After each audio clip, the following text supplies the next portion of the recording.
ونصلي على رسوله الكريم. أما بعد فأعوذ بالله من الشيطان الرجيم.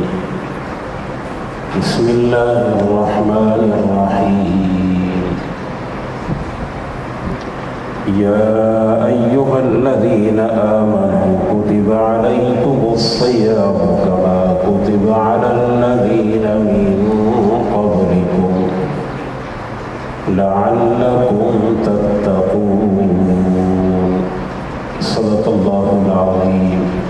اللهم صل على سيدنا ومولانا محمد النبي الأمي وعلى آله وأصحابه وبارك وسلم.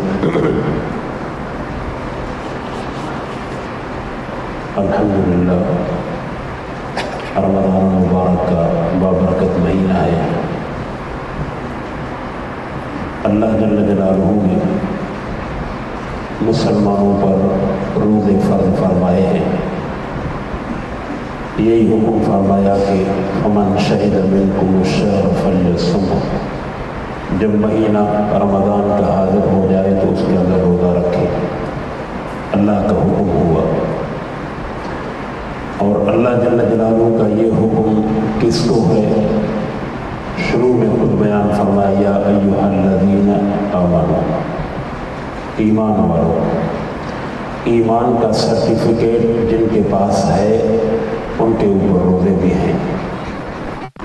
آج کل آدمی ملازمت کے لیے جاتا ہے، نوکری میں جاتا ہے، فیکٹری میں جاتا ہے، تعلیمی قابلیت کا پوچھتے ہیں، سرٹیفکیٹ ان کے پاس ہوتے ہیں، تب جا کر بھرتی کیا جاتا ہے یا ملازمت اس کو ملتی ہے. تو ایمان کا بھی سرٹیفکیٹ ہے. جس کے پاس سرٹیفکیٹ ہے تو اس کے اوپر روزے بھی فرض ہیں. اگر ایمان کا سرٹیفکیٹ کسی کے پاس نہیں تو روزے بھی نہیں ہیں. آج کل تعلیم یافتہ لوگ کہ در در کے ٹھوکریں کھاتے ہیں، ملازمت نہیں ملتی. ہمارے پاس یہ ڈگریاں. کبھی ہم نے مسلمانوں نے یہ نہیں سوچا کہ اللہ جل جلالہ نے ایمان کا لقب دے کر اللہ اپنے احکامات ہم پر لازم فرماتے ہیں. ہمارے پاس ایمان کا سرٹیفکیٹ ہے تو اپنے وہ اعمال تو کریں. حکومت پر ہماری ناراضگی ہوتی ہے، اپنی جان پر ناراضگی کیوں نہیں ہوتی؟ جب ایمان والا بھی کہلاتے ہیں، کلمہ بھی پڑھا ہے لا الہ الا اللہ محمد رسول اللہ، تو اللہ کے احکامات بھی ہم سب پر لازم ہیں. تو روزہ مسلمانوں پر لازم ہے. اب روزے کے فوائد ہیں کیا؟ ہر ایک اپنے اپنے انداز میں دیکھتا ہے. جس طرح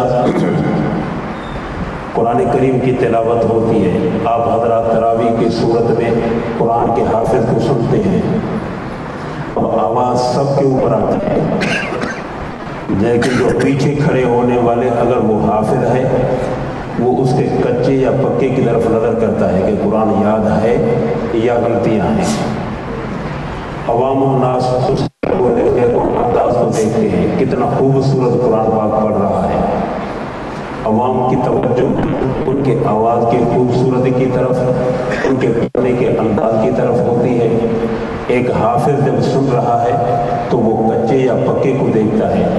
ایک مولوی اگر قرآن پاک پیچھے سے سنتا ہے وہ ترجمے کی طرف توجہ کرتا ہے.